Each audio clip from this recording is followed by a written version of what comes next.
Stock మార్కెట్లో invest చేసి మీ డబ్బులు డబుల్ చేసుకోవాలనుకుంటున్నారా? సుందరరామిరెడ్డి గారి లైవ్ సెమినార్ కి అటెండ్ అవ్వండి.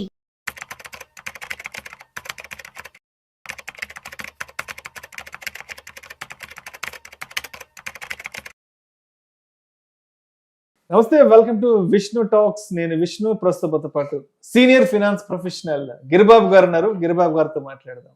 సార్ నమస్తే. సార్ నమస్తే అండి. Welcome to Suman TV. Thank you and welcome to Vishnu talks.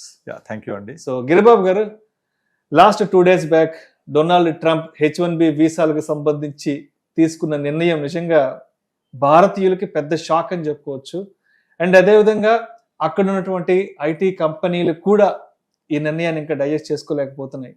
ఎందుకంటే అక్కడ ఉన్న కంపెనీల్లో ఎంప్లాయీ పనిచేయాలి అంటే ఒక్కొక్క ఎంప్లాయీకి ప్రతి కంపెనీ సంవత్సరానికి దగ్గర 80 నుంచి 90 లక్షల రూపాయలు పే చేస్తేనే ఆ H1B వీసా హోల్డర్ని ఆ కంపెనీ అంటే ఆ ఎంప్లాయీని అక్కడ పెట్టి పని చేయించుకోగలదు, హైర్ చేసుకోగలుగుతారు. సో లాస్ట్ 2 days బ్యాక్ వచ్చిన ఈ డెసిషన్ నిజంగా అంటే ఎస్పెషల్లీ ఇండియన్స్కి అయితే చాలా పెద్ద దెబ్బే అని చెప్పుకోవచ్చు. సో ఎందుకంటారు అసలు ఈ నిర్ణయం వెనుకున్న నేపథ్యం ఏంటి? ఎందుకు డొనాల్డ్ ట్రంప్ ఇంత పెద్ద కఠినమైన నిర్ణయం తీసుకున్నారు? దీన్ని మనము 2 angles లో చూడొచ్చండి. ఒకటి వచ్చేసి ఫస్ట్ డొనాల్డ్ ట్రంప్ అక్కడ రెండోసారి ప్రెసిడెంట్ గా గెలవడం వెనుక major concept MAGA, make America great again. ఈ మాగా అనేది ఒక కాన్సెప్ట్ లాగా తీసుకొచ్చేసి దాన్ని ఒక టీం తయారు చేసేసి దానికి ఒక కాల్ సెంటర్ కూడా ఏర్పాటు చేశారు, మాగా కాల్ సెంటర్. అంటే వాళ్ళ ఉద్దేశం ఏంటి, వాళ్ళ యొక్క పని ఏంటి అంటే అమెరికాని మళ్ళీ గ్రేట్కి ఎలా చేయాలి. అందులో భాగంగా వాళ్ళు తీసుకొచ్చిన కొన్ని స్టెప్స్ ఏది, పౌరసత్వం ఇక్కడ స్వతహాగా పుట్టిన వాళ్ళకి పుడితేనే వస్తుంది, కానీ ఇక్కడ నుంచి వచ్చి ఈ H1B వీసా లేకపోతే గ్రీన్ కార్డ్ తీసుకొని పుట్టిన వాళ్ళకు రాదు అని కొన్ని రకాల నిర్ణయాలు తీసుకోవడము. రాజ్యాంగంలో అది లేదు యాక్చువల్గా, అలాంటి వాటిని కూడా తీసుకురావడము. దాంట్లో భాగంగా మనం లాస్ట్ నవంబర్లో గెలిచినప్పటి నుంచి ప్రతి నెల ఏదో ఒక కొత్త రూల్స్ పెడుతున్నాడు. అందులో టారిఫ్స్ ఒకటి చాలా ఇబ్బంది పెట్టేలాగా, ప్రపంచంలో ఉన్న అన్ని దేశాలని వదిలిపెట్టకుండా ఇంక్లూడింగ్ ఇండియా, మాకు చాలా క్లోజ్ ఫ్రెండ్ ఇండియా అని అంటూనే మన మీద 25% వేసి మళ్ళీ ఇమీడియట్లీ మీరు క్రూడ్ ఆయిల్ రష్యా దగ్గర కొనబట్టి వాళ్ళకి డబ్బులు రాబట్టి ఉక్రెయిన్ మీద మీరు మన వార్ జరుగుతోంది. సో ఇండైరెక్ట్ గా ఉక్రెయిన్ వారికి ఇండియానే కారణం అని చెప్పి మన మీద ఇంకొక 25% అదనంగా వేశాడు. ఇవన్నీ ఏంటంటే ఒక సాధింపు చర్యలు ఇవన్నీ లాంటివే సాకులు. ఇవన్నీ కూడా ఇవన్నీ ఒక ఎత్తు అయితే, ఇప్పుడు డైరెక్ట్ ఇంపాక్ట్, ఇప్పుడు ఈ టారిఫ్స్ వేయడం అనేది దేశం మీద ఇంపాక్ట్ అవుతుంది. తర్వాత ఇంకా అంతకుముందు తీసుకున్న చర్యలు అన్నీ కూడా దేశం మీద మ్యాక్రో లెవెల్ ఇంపాక్ట్ అవుతాయి. కానీ ఇప్పుడు తీసుకున్న చర్య డైరెక్ట్ మైక్రో లెవెల్లో ఇంపాక్ట్ అవుతుంది. ఎట్లా అంటే ఇప్పుడు వాళ్ళు ఎవ్రీ ఇయర్ లాటరీ పద్ధతి ద్వారా H1B వీసాస్ రిలీజ్ చేస్తుంది అమెరికన్ గవర్నమెంట్. ఇందులో మెజారిటీ ఆఫ్ H1B వీసాస్ పొందేది ఇండియానే, అంటే 71%. ఈ 71% ఆఫ్ వీసాస్ వాళ్ళు ఏదైతే రిలీజ్ చేస్తారో ఎవ్రీ ఇయర్ లాటరీ ద్వారా, అందులో 71% వీసాలు ఇండియా నుంచే వాళ్ళు తీసుకుంటారు. ఇందులో మేజర్ వచ్చేసి పెద్ద tech companies like Microsoft, Google, Amazon, తర్వాత మెటా, ఇవందరూ కూడా తీసుకునే ఆఫ్షోర్ ఎంప్లాయీస్ అంటే ఇతర దేశస్తుల ఎంప్లాయీస్. అందులో మేజర్ ఇండియా. ఇక్కడ నుంచి తీసుకెళ్ళేటప్పుడు వీళ్ళంతా స్కిల్ వర్కర్స్, స్కిల్ ఎంప్లాయీస్, వీళ్ళు మా కంపెనీకి కావాలి అని ప్రూఫ్ చూపించేసి వాళ్ళకి జస్టిఫై చేసి తీసుకుంటారు. అలా తీసుకున్నప్పుడు ఒక్కొక్క ఎంప్లాయీకి ఇదివరకు $1,000 ఉండేది, దాన్ని ఒకేసారి తీసుకెళ్లిపోయి 1 crore చేసేసాడు. అంటే మన కరెన్సీ చెప్పాలంటే ఒక 90 లక్షల నుంచి 1 crore రఫ్లీ రౌండ్ ఆఫ్, అదర్ 85 లక్షలు 90 లక్షలు అవుతుంది. అంటే $1 million అర్థం nothing but $10 lakh, nothing but, or $1 million. $1 million కడితే ఒక H1B వీసా యాక్సెప్ట్ అవుతుంది. అంటే H1B వీసాకి అప్లై చేయాలి, తో పాటుగా ఒక ఫీజు కట్టాలన్నమాట. ఆ ఫీజు కడితే ఎన్నైతే లాటరీలో అలాట్ అవుతాయో అలాట్ అన్న పెద్దని కట్టాలి. ఇది డైరెక్ట్గా కంపెనీ మీద మన ఫైనాన్షియల్ బర్డన్ పెరిగిపోతుంది. అది ఎంత బర్డన్ అవుతుందంటే, ఒక ఎంప్లాయీకి శాలరీ ఇవ్వాలి, అమెరికాలో జాబ్ చేయాలంటే ప్యాకేజెస్ ఎక్కువ ఉంటాయి, ఇండియాలో కాదు. దాంతోపాటుగా ఒక $1 million ఎక్స్ట్రా పే చేసి ఆ ఎంప్లాయీని తెచ్చుకోవాలి. తెచ్చుకుంటే కంపెనీకి ఎంత ఫీజిబిలిటీ ఉంటుంది. అండ్ ఇంకొకటి, ఈ న్యూస్ రాగానే మొన్న ఫ్రైడే నైట్ వచ్చేసి implementation from the early hours Monday అని చెప్పగానే ఇమీడియట్లీ మైక్రోసాఫ్ట్ అయితే అందరికి మెయిల్స్ పెట్టేసి ఎక్కడ అందరూ కూడా పరిగెత్తుకుంటూ వచ్చేయండి, లేకపోతే మీరు రాకపోతే అక్కడే ఉండిపోతారు, మళ్ళీ మీకు మేము $1 million కట్టాల్సి వస్తుందని చెప్పారు. కానీ అవన్నీ క్లారిటీ ఇచ్చేసారు. అది కాదు, ఎగ్జిస్టింగ్ ఎవరికైతే H1B వీసా ఉందో వాళ్ళకు కట్టక్కర్లేదు, ఎగ్జిస్టింగ్ ఉన్న వాళ్ళు రెన్యువల్స్కి వస్తే కట్టక్కర్లేదు. ఇప్పుడు ఎవరైతే కొత్తగా H1B వీసా కావాలని అప్లై చేసి అలాట్ అవుతారో వాళ్లకు మాత్రమే, ఇది కూడా 1 time మాత్రమే తప్ప ఇయర్లీ కాదు. ఇది ఎవ్రీ ఇయర్ రికరింగ్ కూడా కాదు. ఎగ్జిస్టింగ్ ఉన్న వాళ్ళకు రెన్యువల్స్ కూడా కాదు. వైట్ హౌస్ వర్గాలు కూడా దీనికి సంబంధించిన ఇచ్చేసాయి, సెక్రటరీ కట్టేది కాదు. రెన్యువల్ కి కూడా కట్టేది కాదు, ఓన్లీ వన్ టైం. అది కూడా ఫ్రమ్ దిస్ నవ్ ఆన్వర్డ్స్ ఇప్పటి నుంచి అప్లై చేసి H1B వీసాలు మాత్రం వర్తిస్తుందని కొంచెం ఊరట కలిగించారు. లేకపోతే మన వాళ్ళందరూ ఇక్కడ నుంచి వెళ్ళిపోవడానికి విమానాలు వెళ్ళిపోవాలని చెప్పేసి టికెట్ ఆగమే బుక్ చేయడము, టికెట్ రేట్స్ ఇమీడియట్లీ పెరిగిపోవడం, ఆ టికెట్ రేట్స్ మ్యానిపులేట్ చేయడము. వాళ్ళ మాగా టీం ఏం చేసిందంటే దాదాపుగా ఇండియన్స్ ఎవరైతే టికెట్స్ బుక్ చేయడానికి ట్రై చేస్తున్నారో ఆ టికెట్స్ బ్లాక్ చేసింది కూడా చాలా వరకు. విమానాల్లో బ్లాక్ చేసి రేట్ పెంచేశారు. ఆ బ్లాక్ ఎలా చేయాలో ఒక వీడియో కూడా రిలీజ్ చేశారు వాళ్ళు. ఒక టికెట్ ని మీరు బుక్ చేసేసి ఇంతసేపు హోల్డ్ లో పెడితే టికెట్ బ్లాక్ అయితే రేట్స్ షూటప్ అయిపోతూ ఉంటాయి. ఇలా చేసి న్యూస్ వచ్చింది, చూసుకోండి కావాలంటే మీరు. ఇలా చేసి దాన్ని ఆ టికెట్ ప్రైస్ పెంచేలా చేశారు. అంటే ఇండైరెక్ట్ గా మనల్ని చాలా ఇబ్బంది పెట్టేలాగా. అంటే ఎక్కడ అక్కడ బ్లాక్ చేసి అక్కడ ఉన్న వాళ్ళు తెరవేయాలి, ఇక్కడ ఉన్న అక్కడ రాకుండా చేయాలి. ఎందుకంటే దీని వెనక మొత్తం అంతా కూడా వాళ్ళు చెప్పేది ఏంటంటే మన తెలంగాణ ఉద్యమం వెనక ఊపిరి ఏంటి, నీళ్లు నిధులు నియామకాలు. ఎగ్జాక్ట్లీ వీళ్ళు కూడా అంతే. డొనాల్డ్ ట్రంప్ గెలవడానికి ముఖ్య కారణం ఇక్కడ మన ఉద్యోగాలు మనకే, మన స్థానిక ఉద్యోగాలు స్థానికులకే ఉండాలి, ఇక్కడ ఉత్పత్తి జరగాలి, ఈ ఉత్పత్తి ఇక్కడే సేల్ అవ్వాలి. సో అమెరికా అనేది పెత్తనం కాదు, మన ప్రపంచం మీద మన పెత్తనం కాదు, మనము ఫస్ట్ మనతో మమేకం అయ్యి మన దేశం ముందుకెళ్ళాలి. Make America great again. ఈ కాన్సెప్ట్కి అనుకూలంగా ఉండేలాగే స్టెప్స్ తీసుకుంటూ వస్తున్నాడు. అయితే ఇలా తీసుకొని మనకి ఇబ్బంది పెట్టే పరిస్థితి తీసుకొచ్చేసాడు. ఎందుకు అంటే ఇప్పుడు ఇండియాలో చూస్తే దాదాపుగా మీకు ఒక మంచి IITs చదువుకున్న వాళ్ళు కానీ, లేదా ఇది ఒక టెక్నాలజీ ఒకటే కాదు, ఈవెన్ ప్రొఫెషనల్ డిగ్రీ ఉన్న డాక్టర్స్ లాంటి వాళ్ళు, లేదంటే కొంచెం లీగల్ సర్వీసెస్ ఉన్న వాళ్ళు, any other segment, chartered accountants, పెద్ద పెద్ద చార్టర్డ్ అకౌంటెంట్స్, వీళ్ళందరూ కూడా ఇండియాలో నుంచి నాకు ఏమైనా గుడ్ ప్యాకేజ్ కావాలి, మంచి వేతనాలు కావాలి, మంచి వర్క్ కల్చర్ కావాలి అంటే వాళ్ళకి ఫస్ట్ అమెరికా కనపడుతుంది.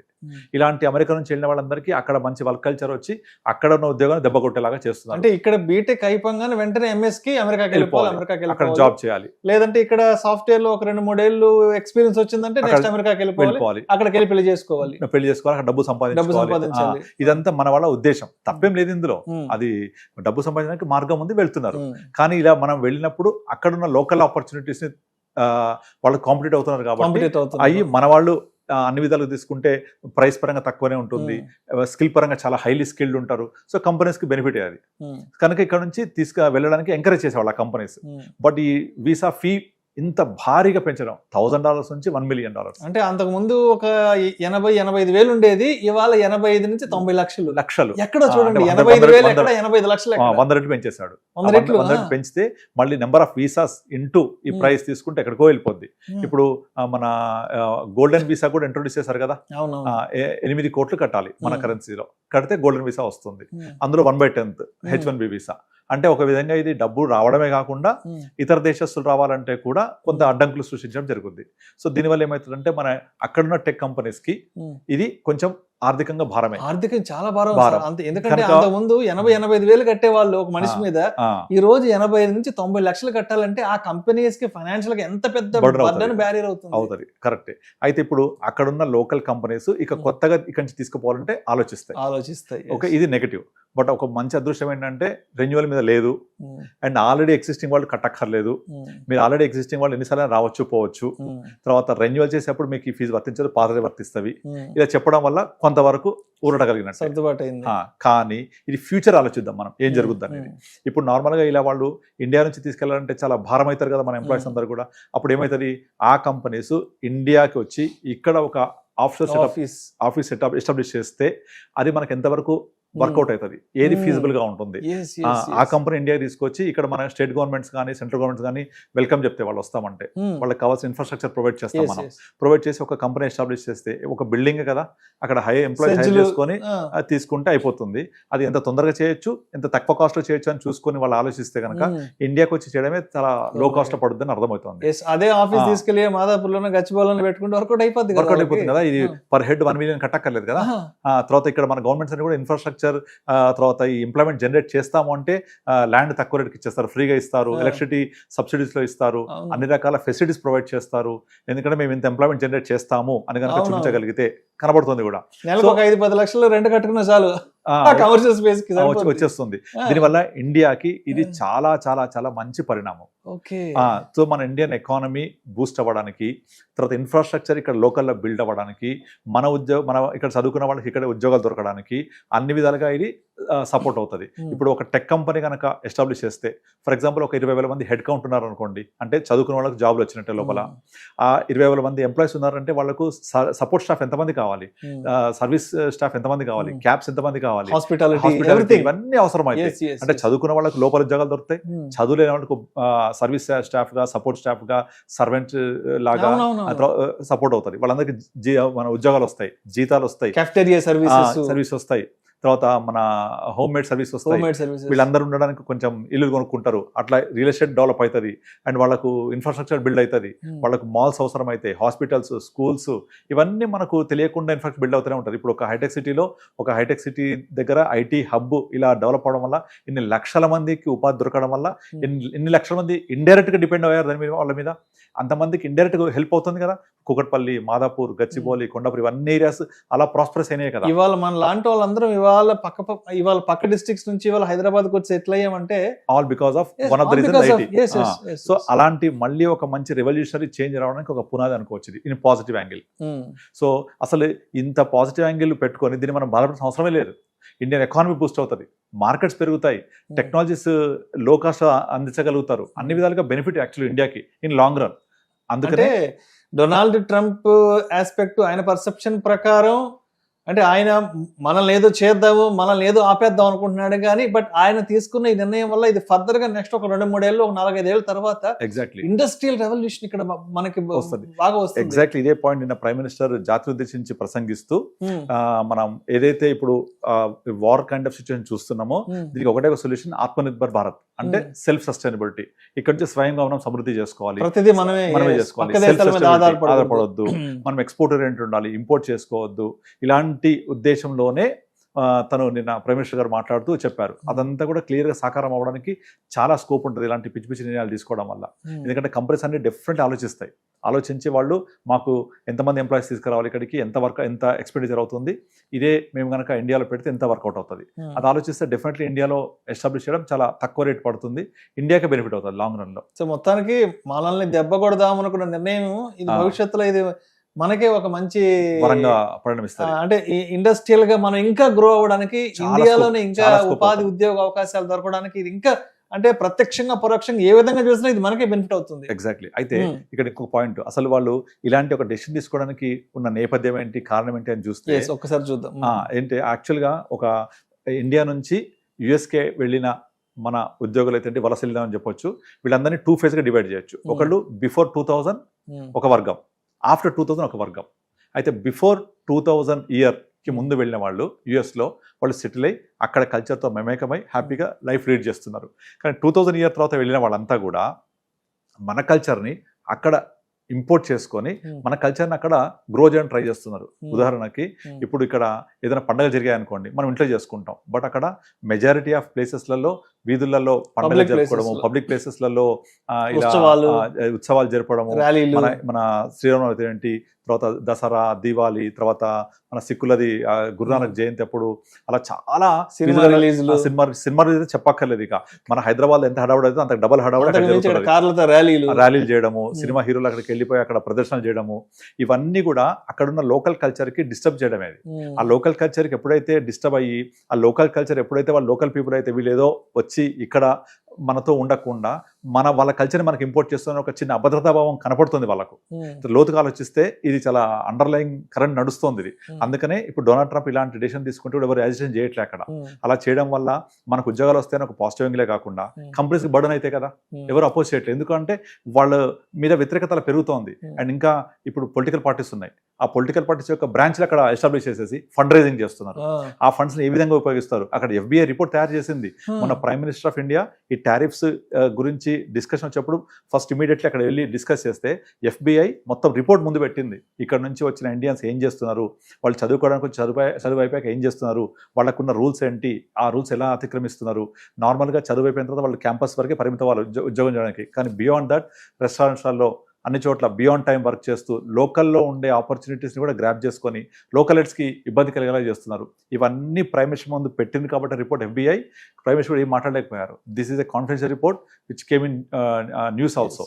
అంటే ఇక్కడ నుంచి వెళ్ళిన మన వాళ్ళు అక్కడ Culture లో తక్కువ జీతానికే పనిచేయడం, పనిచేయడము. తర్వాత ఎక్స్ట్రా అవర్స్ అంటే మామూలుగా 8 చేయడము. 9 అవర్స్ దానికి మించి 12 గంటలు 13 గంటలు పనిచేయడం. ఇలా చేస్తూ వాళ్ళ కల్చర్ని కొంత కలుషితం చేస్తూనే చెప్పొచ్చు. వాళ్ళ కల్చర్ని అంటే మనము అంటే ఇంట్లో పండగ మన చేసుకోవచ్చు, వాళ్ళు అక్కడ ఆక్యుపై చేస్తున్నారు. ఎగ్జాక్ట్లీ మనం ఇంట్లో పండగ చేసుకోవచ్చు, ఇంట్లో ఏమైనా చేసుకోవచ్చు, ఎవరు కాదనరు. కానీ వీధుల్లోకి వచ్చి వాళ్ళ వాళ్ళ ఒక సాధారణ జీవన శైలికి, వాళ్ళ ప్రశాంతమైన జీవన శైలికి కొంచెం ఇబ్బంది కలిగించేలాగా ఇలాంటి సామూహిక ర్యాలీలు, చేయడము, ఉత్సవాలు పండగలు. చేయడము. ముఖ్యంగా ఈ పొలిటికల్ పార్టీస్ పొలిటికల్ ఎలక్షన్స్ అప్పుడైతే ఆల్మోస్ట్ సిమిలర్ హైదరాబాద్ లాంటి ప్లేస్ లో ఉండే లాంటి వాతావరణం చూడొచ్చు మనం, డల్లాస్ లాంటి ఏరియాస్లలో. ఇది అక్కడ చాలా ఇబ్బందికర పరిణామం. అదే మనం ఉంటే క్లోజ్డ్ గ్రూప్ లో చేసుకోవాలి, అలా కాకుండా బహిరంగంగా. ఇక మన తెలుగు అసోసియేషన్స్ చాలా ఉన్నాయి, ముఖ్యంగా తెలుగు వాళ్ళు. ఇదంతా తెలుగు అసోసియేషన్స్ అయితే ఏంటి, ఇక ప్రతి చోట కూడా గ్యాదరింగ్స్, డబ్బులు కలెక్ట్ చేయడము, ఆ తర్వాత కొన్ని రకాల అరాచక పనులు చేయడము, కమ్యూనిటీకి సంబంధించిన కమ్యూనిటీ అసోసియేషన్స్ అసోసియేషన్స్ క్రియేట్ చేయడం, ఇవన్నీ చాలా ఎక్కువైపోయాయి ఈ మధ్య కాలంలో. దాంతో లోకలైట్స్ కూడా చెప్తున్నారు ఈ కల్చర్ మంచిది కాదు, ఈ కల్చర్ మనము ఇక్కడ వచ్చి వీళ్ళతో మమేకం అయిపోవాల్సింది, కానీ మనం వాళ్ళ కల్చర్ని ఇబ్బంది కలిగిస్తూ మనం ఇలా చేయకూడదని వాళ్ళు కూడా చెప్తున్నారు. అందుకని ఇంకొక ఎగ్జాంపుల్, యూకేలో రీసెంట్గా ఒక 10 రోజుల క్రితం యూకే చరిత్రలోనే అతిపెద్ద ర్యాలీ జరిగింది, గో బ్యాక్ వలసదారులు అని చెప్పేసి. అందరూ ఎవరైతే వలస వచ్చారో వాళ్ళందరినీ వెళ్ళిపోమని చెప్తూ యూకే చరిత్రలోనే అతిపెద్ద ర్యాలీ జరిగింది. ఇప్పుడు రీసెంట్గా మనం తెలంగాణ చూసాం, మార్వాడి గో బ్యాక్ అని ఒక ర్యాలీ చేశారు. అంటే వేరే వాళ్ళు ఇక్కడికి వచ్చి వ్యాపారం చేయడం అనేది మనకు ఇబ్బందికర పరిస్థితి ఉందని మనం అది కూడా వాళ్ళు మన భారతదేశస్తులే మార్వాడీస్ వాళ్ళు ఎక్కడో కాదు కదా, ఎక్కడో కాదు, తప్పేం just లేదు మన actually గా. పక్క స్టేట్ నుంచి వచ్చారు అంతే. అంటే మనకి ఇబ్బంది కలుగుతుందని వాళ్ళని మనం ఆశ్రయ చేసాం. అలాంటిది వాళ్ళకు లోకల్ కంట్రీ వాళ్ళది, మనం వెళ్ళి ఆ కంట్రీలో ఉండి మనం వాళ్ళ కల్చర్కి ఇబ్బంది కలిగించేలాగా మన యొక్క అన్ని ఆలోచనలు రుద్దుతూ ఉంటే వాళ్ళకి ఇబ్బంది కలుగుతుంది. కనుకనే అక్కడ వాళ్ళకు కరెక్ట్గా ఈ టైంలోనే ట్రంప్ దొరికాడు వాళ్ళకు. ఏది వాళ్ళ యొక్క నెగిటివిటీ, మా లోకల్లో మా ఉద్యోగాలు మా అన్ని ఆపర్చునిటీస్ పోతున్నాయి ఆలోచనలకి, అసహనానికి ఎగ్జాక్ట్లీ ట్రంప్ దొరికాడు. అందుకనే వాళ్ళు అక్కడ ఎటువంటి ఇబ్బంది లేకుండా అతను చేసే పనులన్నిటికీ సపోర్ట్ చేస్తున్నారు. అక్కడ కొన్ని విషయాల్లో అపోజ్ చేస్తున్నారు, బట్ ఓవరాల్గా ఏంటంటే ఇలాంటి పనులు చేయడం వల్ల, ఇలాంటి వాతావరణం ఉండడం వల్ల ట్రంప్ కూడా ఆలోచన వచ్చి వాళ్ళ మాగా టీం మనం ఏ విధంగా అమెరికన్ కల్చర్ని, అమెరికన్ ఎంప్లాయీస్ని, అమెరికా జాబ్ ఆపర్చునిటీస్ని, అమెరికా గ్రోత్ స్టోరీని ఎలా రిటైన్ చేసుకోవాలి అని ఆలోచిస్తున్నారు. సో మనం వెళ్ళే వాళ్ళతో ఉద్యోగం చేసి అక్కడ ఉంటే సరిపోయేది, కానీ వాళ్ళని ఎప్పుడైతే మనము డామినేట్ చేయడం ట్రై చేస్తున్నామో, డిస్టర్బ్ చేయడం చేస్తున్నామో, అన్ని ఇబ్బందికర పరిణామాలు ఉంటుంటాయి. దాని పర్యవసానమే ఇప్పుడు చూస్తున్నాయి ఇవన్నీ కూడా. సో దీని వెనక చాలా ఇట్లాంటి బ్యాక్గ్రౌండ్ ఉంది. కనుకనే మనము ఒక విధంగా పాజిటివ్ యాంగిల్ ఏంటంటే ఇండియా గ్రో అవుతుంది, మంచి పరిణామం. నెగిటివ్ యాంగిల్ ఏంటంటే ఆపర్చునిటీస్ అనేవి మనం మిస్ అవుతాం. ఇండియా ఎంత గ్రో అయినా ఇండియా లాంటి హ్యూజ్ పాపులిస్టిక్ కంట్రీకి మనమే ఇవ్వలేం ఆపర్చునిటీ అన్ని కూడా. We need definitely global economy, we need definitely American employment. అక్కడ వెళ్ళి ఉద్యోగాలు చేసి ఎక్కువ సంపాదిస్తే ఇండియాకి వస్తే మళ్ళీ ఇండియా గ్రో అవుతుంది. కనుక ఇండియా లాంటి హ్యూజ్ పాపులిస్టిక్ కంట్రీకి ఎన్ని అవకాశాలన్నా తక్కువే, అవకాశం అందిపుచ్చుకుంటూ ఉండాలి. మన ఇండియా ఒక్కటే సరిపోదు. ఇక్కడ ఉన్న ప్రతి సంవత్సరం పాస్ అయ్యే ఈ టెక్కీస్కి, ప్రొఫెషనల్ గ్రాడ్యుయేట్స్కి మనమే జాబ్స్ ఇవ్వలేము కూడా. కనుక వాళ్ళ సపోర్ట్ కావాలి, అక్కడ ఆపర్చునిటీ కూడా కావాలి. సో అప్పుడే ఇండియా ప్రాస్పరస్ ఇన్ 360 degrees అవుతుంది. అలా అవ్వాలంటే ఈ ఆపర్చునిటీ మనం ఎప్పుడు అందిపుచ్చుకుంటూ ఉండాలి. ఇలాంటి పనులు చేసి మన అవకాశాన్ని మనమే తగ్గించుకోకూడదు. సో మొత్తానికి H1B వీసాలకు సంబంధించి డొనాల్డ్ ట్రంప్ తీసుకున్న నిర్ణయం వెనుక అంటే మెజారిటీగా ఇక్కడి నుంచి వెళ్ళిన వాళ్ళు అక్కడ తక్కువ జీతానికే పనిచేయడం, అక్కడ వాళ్ళకి రావాల్సినటువంటి ఉపాధి ఉద్యోగ అవకాశాలని మన వాళ్ళు వెళ్ళి అక్కడ వాటిని ఎక్కువగా వినియోగించుకోవడం, అక్కడ వాళ్ళకి ఉపాధి అవకాశాలు తగ్గిపోవడం. అండ్ ఇందాక మీరు చెప్పారు ఒక సెకండ్ ఫేజ్, అంటే మన కల్చర్ని ఎక్కువగా అక్కడ పెనిట్రేట్ చేయడానికి అది వాళ్ళు తీసుకోలేకపోవడం. అండ్ మరొక కోణంలో చూస్తే ఇప్పుడు వాళ్ళు తీసుకునే ఎడిషన్ అయితే రాబోయే రోజుల్లో ఇక్కడ మనకి పారిశ్రామికంగా ఎకానమీగా డెవలప్ అవడానికి చాలా స్కోప్, మనకైతే స్కోప్ ఉందంటారు. బట్ స్టిల్ ఆపర్చునిటీ ఉండాలి, అంత కలిసి ముందుకెళ్తూ ఉండాలి. సో మొత్తానికి మోదీ గారు కూడా పిలుపునిచ్చారు, ఏదైనా సరే ఇక్కడ నుంచి మనం బయట దేశాల మీద ఆధారపడడం కూడా Atmanirbhar Bharat, make in India కూడా, ఏదైనా సరే ప్రతి చిప్ నుంచి సిమ్ కార్డ్ వరకు ప్రతిదీ మనమే తయారు చేసుకోవాలంటూ కూడా వారు కూడా చాలా చక్కని పిలుపునివ్వడం జరిగింది. Sir thank you so much.